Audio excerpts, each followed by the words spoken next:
안녕하세요. M교수입니다. 좋아요와 구독 부탁드리겠습니다. 이 이야기는 공포학도 김성민님의 제보입니다.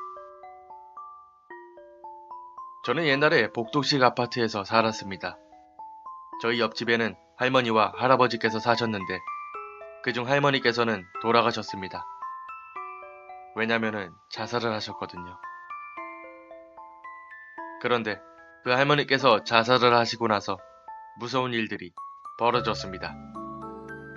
귀신이 나온다거나 온갖 이상한 일들이 벌어지거나 딱히 그런 것은 아닌데 자살을 하시고 나서 관리실에 있던 분들이 아파트를 돌아다니시면서 그 당시 CCTV에 찍혔던 그 영상을 하나하나 보여주고 있었습니다. 같은 라인에 살던 사람들이기 때문에 그걸 보여줄 수는 있었지만 부모님께서는 그런 걸 왜 보냐고. 그래서 결국 저만 관리실에 가게 되었습니다. 같은 라인에 있던 아저씨들과 다 같이 관리실로 가서 그 영상을 보고 있는데 너무 이상한 점들이 보였습니다. 보통 사람들이 택시에서 내릴 때 돈을 주는데 시간이 걸리잖아요. 근데 그 돌아가신 할머니는 바로 내리고 할아버지께서는 그 할머니에게 소리를 지르시더라고요. 도대체 이게 뭐지? 하고 그 영상을 보고 있는데 복도식 아파트는 옆에 비상계단이 있습니다. 제가 알기론 그 할머니께서는 허리가 너무나도 아프시고 무릎도 좋지 않으셔서 사람들이 잡아드려야지만 움직일 수가 있는데 근데 그 할머니가 단숨에 15층, 16층까지 계단으로 뛰어 올라가시는 겁니다. 그리고 뭔가 홀린 듯 마치 좀비처럼 으어 입을 벌리시면서 그곳으로 뛰어가고 있었습니다. 그제서야 알게 되었습니다. 왜 관리실에서 그 영상을 사람들에게 보여주고 있었던 것인지. 물론 할아버지의 말씀대로 하면은 그 할머니는 우울증을 가지고 계셨습니다. 근데 문제는 할머니께서 거동이 굉장히 불편하심에도 불구하고 어떻게 아파트 15층, 16층을 단번에 그것도 계단으로 뛰어 올라갈 수 있냔 말입니다. 허리도 아프신 분이 그 높은 담을 넘어서 그대로 뛰어내리셨습니다. 어쨌든 그렇게 긴가민가 그 영상을 보고 집에 왔는데 소금이란 소금은 다 맞았습니다. 아직도 그 할머니께서 하셨던 행동이 이해되지는 않습니다만 차라리 그 영상을 안 봤으면 어땠을까 싶습니다.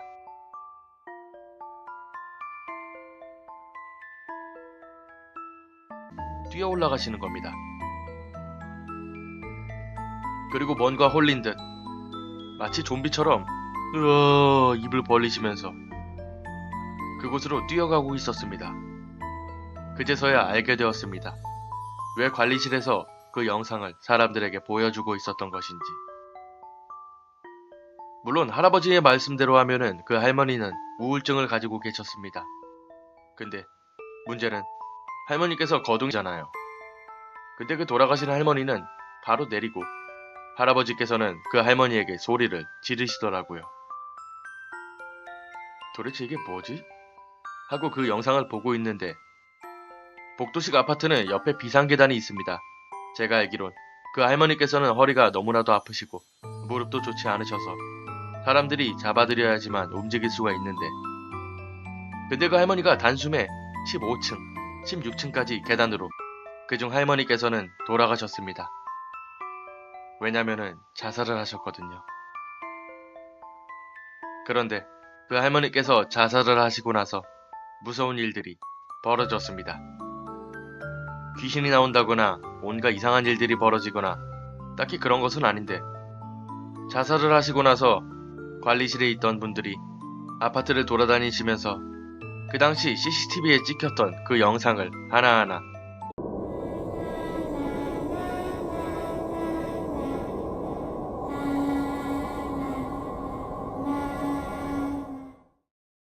안녕하세요. M교수입니다. 좋아요와 구독 부탁드리겠습니다. 이 이야기는 공포학도 김성민님의 제보입니다. 저는 옛날에 복도식 아파트에서 살았습니다. 저희 옆집에는 할머니와 할아버지께서 사셨는데 보여주고 있었습니다. 같은 라인에 살던 사람들이기 때문에 그걸 보여줄 수는 있었지만 부모님께서는 그런 걸 왜 보냐고. 그래서 결국 저만 관리실에 가게 되었습니다. 같은 라인에 있던 아저씨들과 다 같이 관리실로 가서 그 영상을 보고 있는데 너무 이상한 점들이 보였습니다.